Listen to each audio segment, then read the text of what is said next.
Hey everyone, and welcome. So today we're diving into something I think is pretty special, especially for all you photographers and open source fans out there. It's a unique, community-driven guide that's all about helping you master the super powerful photo editor, Darktable. You know, if you're a photographer, this probably sounds all too familiar. It feels like you're constantly stuck in a loop, right? You're either paying a hefty monthly subscription for your main editing software, or you're trying to learn a free tool, but you end up lost digging through ancient forum posts and watching tutorials from like 5 years ago. It's a huge point of frustration for so many of us. And that frustration, well, it really gets to the core of the problem for photographers today. It's this endless search for that perfect tool, something that's powerful enough for professional work, doesn't cost a fortune, and actually has learning materials that are, up to date and easy to follow. When you boil it down, you're basically looking at two main paths. On one side, you've got the industry giants, right? Adobe Lightroom, Capture One, fantastic programs, no doubt, but they come with those never-ending subscription costs. And on the other side, you've got Darktable. It's professional grade, it's totally free, and it's all supported by a passionate community. But here's the thing, just picking the software is really only half the battle. The real challenge, especially with a tool as deep and powerful as Darktable, is figuring out how to actually use it well. The official documentation can be, well, let's just say a little dense, and finding a clear path from beginner to pro can feel almost impossible. And that is where our story for today really gets interesting. A group from the Darktable community saw this exact problem and decided, hey, let's just build the solution ourselves. So let's take a closer look at what they created, darktable.info. So, what makes this site so special? Well, it's not just what it is, but what it isn't. This is an independent guide, yeah, but its secret weapon is its laser focus. It completely ignores all the old, outdated ways of doing things and teaches only the modern, scene-referred workflow. That's the method that makes Darktable so incredibly powerful today. There's no legacy clutter, just clean, effective, up-to-date editing techniques. And look, you don't have to just take my word for it. Check out this quote from Eric Brueggemann, someone who's been using Darktable since 2013. Even for a long-time experienced user, the official docs just weren't cutting it. He says this guide provided the simplicity and excellence he needed. I mean, that's a pretty powerful endorsement right there.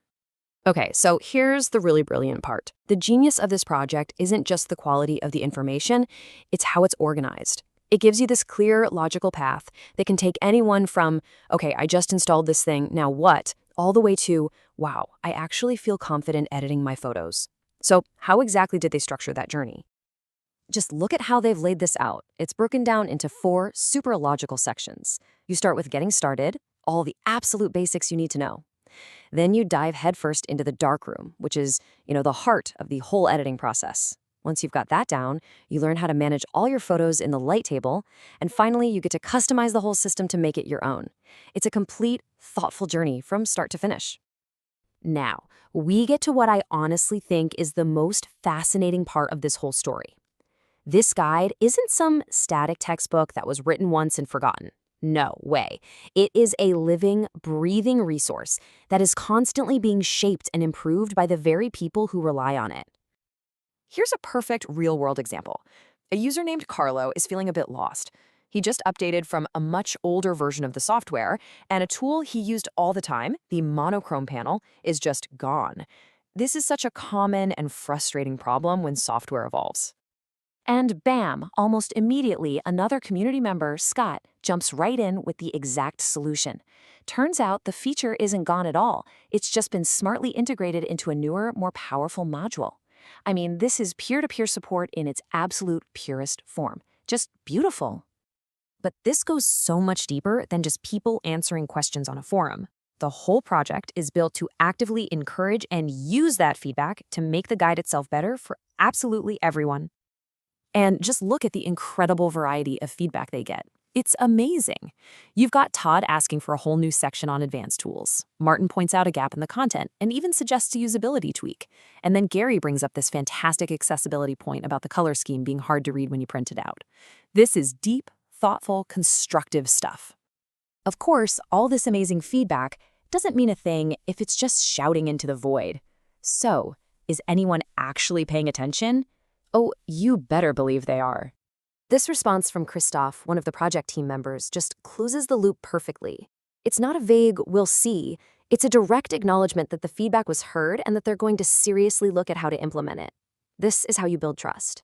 This is what encourages more people to contribute, and it creates this amazing, virtuous cycle of constant improvement. So, as we start to wrap this up, it becomes pretty clear that this is about way more than just a simple guide for one piece of software. It's really a powerful lesson in what a community can achieve when it rallies around a shared goal. What they've built here is basically a blueprint for success.